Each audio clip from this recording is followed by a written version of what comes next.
প্রথমেই বলে দিই আমার গলাটা ভীষণ খারাপ, তাই তারা যারা ভিডিওটা দেখছো তারা একটু অ্যাডজাস্ট করে নিও। আমার গোপু সোনাকে আমি আমার ছেলের মতোই দেখি, আর আজ পৌষ সংক্রান্তি আর আমরা সবাই স্নান করেছি, গোপু সোনাকে করাবো না?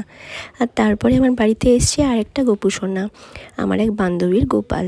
তো তাদের দুজনকেই আমি অভিষেক করিয়ে দিলাম। এখানে তিল, জব, গঙ্গা জল সব একসাথে মেশানো ছিল। গলাটা মাঝে মাঝে এতই ধরে আসছে যে মাঝেই বন্ধ করে দিতে হচ্ছে। আর তারপরে এখানে ফুল দিয়ে অভিষেক করিয়ে দিলাম, আমার গাছের কিছু ফুল ছিল সেই কিছু দিয়ে।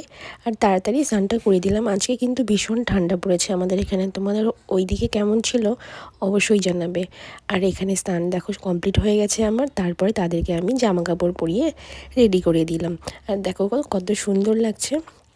অলংকার দিয়ে তো সাজানো ছিলই, আমি অলংকার আর খুলি না।